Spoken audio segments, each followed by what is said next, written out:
একটা গ্রাম যেখানে মানুষ ভগবান খুঁজতে যেত, কিন্তু সেখানে লুকিয়ে ছিল শয়তান। আজ আমি তোমাদের বলবো একটা আশ্রমের গল্প, যেখানে সাধুর মুখোশের আড়ালে লুকিয়েছিল ভয়ঙ্কর সত্য। এই গল্পের শেষটা তোমার ঘুম কেড়ে নিতে পারে। গ্রামের নাম ছিল শ্যামপুর। চারদিকে সবুজ ধানক্ষেত, দূরে বয়ে যাওয়া নীল জলের নদী, আর নদীর ধারে দাঁড়িয়ে থাকা ১০০ বছরের পুরনো একটি আশ্রম। লোকেরা বলতো এই আশ্রমে নাকি ঈশ্বরের নিঃশ্বাস পড়ে। আর এই আশ্রমের প্রধান মহাযোগী দেবাশিস। লম্বা জটা, সাদা বসন, কপালে চন্দনের তিলক, চোখে এমন দৃষ্টি যে মানুষ তাকিয়ে থাকলে বুক কেঁপে উঠত। গ্রামের মানুষ তাকে ডাকত জীবন্ত ভগবান। প্রতিদিন ভোর থেকে সন্ধ্যা পর্যন্ত আশ্রমে ভিড় লেগেই থাকত। বিশেষ করে আসত গ্রামের বিধবা নারীরা। দেবাশিস তাদের বলতো, যাদের জীবনে কষ্ট আছে, ঈশ্বর তাদের আমার কাছে পাঠান, তোমরা আমার শরণ নাও। নারীরা কাঁদত, মাথা নইয়ে আশীর্বাদ নিত, মাথা নিচু করে প্রণাম করত। কিন্তু কেউ জানত না এই আশীর্বাদের আড়ালে লুকিয়ে আছে অভিশাপ। আর ধীরে ধীরে তারা বদলে যেতে লাগল। এই অস্বাভাবিকতা প্রথম লক্ষ্য করেছিল গ্রামের মেয়ে রাধিকা। সে দেখল যেসব নারী আশ্রমে বেশি যেত তাদের চোখে হাসি নেই, শুধু ভয় আর লুকানো কান্না। আর কেউ কেউ হঠাৎ গভীর রাতে গ্রাম ছেড়ে চলে যেত। একদিন রাধিকা তার মাকে জিজ্ঞেস করল, মা, গায়ত্রী কাকিমা হঠাৎ কোথায় চলে গেল? মা চোখ নামিয়ে বললেন, এই প্রশ্ন করলে পাপ হয়। মহাযোগী যা করেন সব ভগবানের ইচ্ছায়। কিন্তু রাধিকার বুকের ভেতর অদ্ভুত একটা অস্বস্তি জন্ম নিল। এক সন্ধ্যায় রাধিকা নদীর ধারে বসেছিল। হঠাৎ সে আশ্রম দিক থেকে মেয়েদের কান্নার শব্দ শুনতে পেল, মৃদু কিন্তু যন্ত্রণায় ভরা। সে কান খাড়া করে শুনল, কিন্তু কয়েক সেকেন্ড পরে সব নিস্তব্ধ, ঠিক যেন কেউ মুখ চেপে ধরেছে। সেই রাত থেকে রাধিকা ঘুমাতে পারত না। পূর্ণিমার আগের এক অন্ধকার রাতে রাধিকা জানালার ফাঁক দিয়ে দেখল দেবাশিস আশ্রমের পেছন দিক দিয়ে এক বিধবা নারীকে নিয়ে বেরোচ্ছে, হাতে প্রদীপ, চলাফেরায় তাড়াহুড়ো। রাধিকার বুক ধক করে উঠল। সে চুপি চুপি পিছু নিল। জঙ্গলের ভেতরে ঢুকতেই বাতাস ঠান্ডা হয়ে গেল। ঝিঁঝি পোকার শব্দ কানে বাজতে লাগল। হঠাৎ সে শুনল, দয়া করে আমাকে ছেড়ে দিন। রাধিকার পা জমে গেল।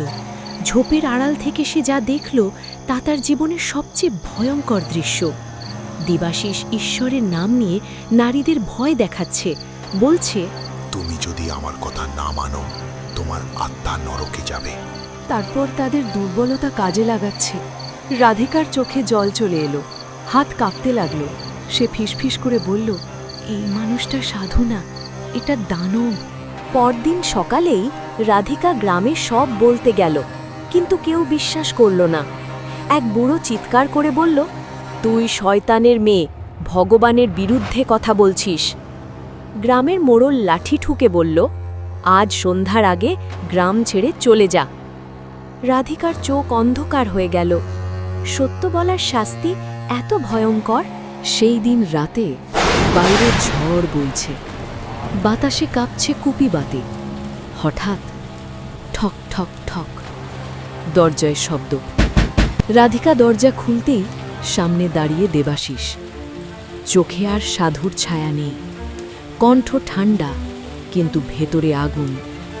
সে বলল, সত্য জানার দাম অনেক বড় হয় মেয়ে। সে হুমকি দিল, রাধিকার বাবা মাকে মেরে ফেলবে, ঘর পুড়িয়ে দেবে। রাধিকার পা কেঁপে উঠল, কিন্তু চোখে ভয় নয়, আগুন জ্বলে উঠল। রাধিকা সারা রাত ঘুমাতে পারেনি। কুপিবাতির আলোতে বসে সে আশ্রমের দিকে তাকিয়েছিল। দূরে ঘণ্টার শব্দ ভেসে আসছিল। প্রতিটা শব্দ তার বুকের ভেতর আঘাত করছিল। সে ভাবল, এবার শুধু কথা বললে হবে না, প্রমাণ করতে হবে। কিন্তু কিভাবে? অনেক চিন্তা করেও সে কোনো পথ খুঁজে পেল না।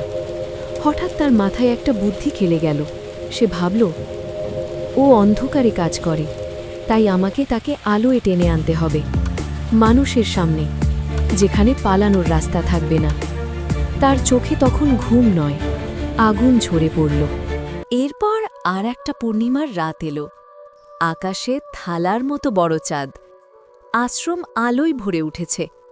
ধূপের গন্ধ, ফুলের মালা, আগুনের আলো, ড্রাম, ঢাক, শঙ্খের শব্দে চারদিক কাঁপছে।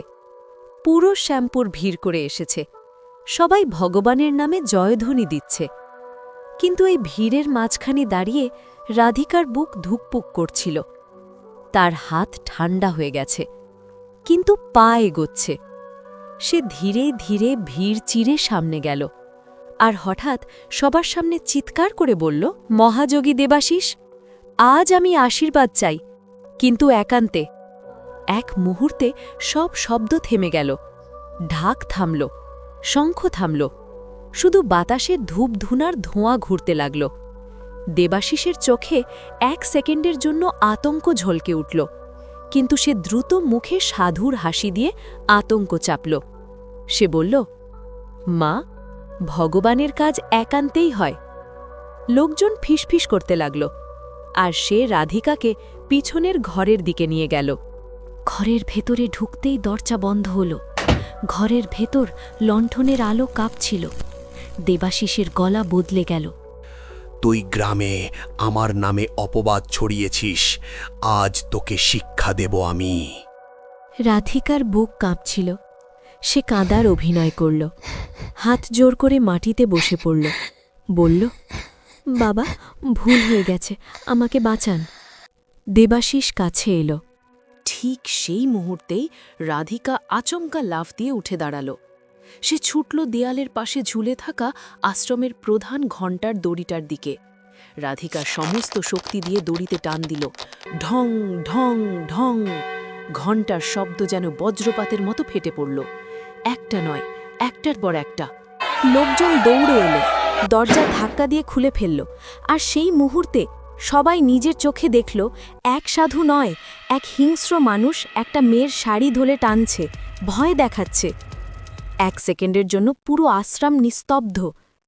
এক বৃদ্ধা চিৎকার করে উঠল, এই লোক আমাদের ঠকিয়েছে। এক বিধবা কাঁদতে কাঁদতে সামনে এলো, আমার সম্মান লুটেছে। আরেকজন বলল, আমাকে নরকের ভয় দেখিয়েছিল। একজন নয়, 2 জন নয়, একটার পর একটা কণ্ঠ। মিথ্যের দেয়াল ভেঙে পড়ল। দেবাশিস পিছিয়ে যেতে লাগল। চোখে এখন আর ভগবানের আলো নেই, শুধু পশুর ভয়। সে পালাতে চাইল, কিন্তু ভিড় তাকে ঘিরে ফেলল। পুলিশের কাছে খবর দেওয়া হলো। পুলিশ এসে দেবাশিসকে হাতকড়া পরালো। দেবাশিস শেষবারের মতো তাকিয়ে বলল, মানুষ অন্ধ থাকলে শয়তানি রাজা হয়। পরদিন ভোরে শ্যামপুরে সূর্য উঠল। আজ আলোটা আলাদা, আজ বাতাসে ভার নেই। পাখির ডাক যেন নতুন মনে হলো। গ্রামের মাঝখানে দাঁড়িয়ে রাধিকা বলল, ভগবানকে বিশ্বাস করো, কিন্তু মানুষকে প্রশ্ন করো, কারণ অন্ধবিশ্বাসী সবচেয়ে বড় শিকল। সেই দিন থেকে শ্যামপুরের নতুন নিয়ম চালু হলো। কোনো সাধু, কোনো নেতা, কোনো ক্ষমতাবান মানুষ প্রশ্নের ঊর্ধ্বে নয়। আর আশ্রম, আজ সেখানে ঘণ্টা বাজে না, ধূপ ধুনো জ্বলে না, শুধু বাতাসে ভাসে একটাই কথা, সত্য চাপা দেওয়া যায়, কিন্তু মেরে ফেলা যায় না। একদিন সে আলোতেই দাঁড়িয়ে চিৎকার করে। তাহলে বন্ধুরা, কি বুঝলে? সবচেয়ে ভয়ঙ্কর দানব সবসময় অন্ধকারে থাকে না, সে অনেক সময় ভগবানের মুখোশ পরে ঘোরে। তুমি কি করো? অন্ধবিশ্বাস না প্রশ্ন? কমেন্টে লিখে জানাও, দেখি কতজন প্রশ্ন করে।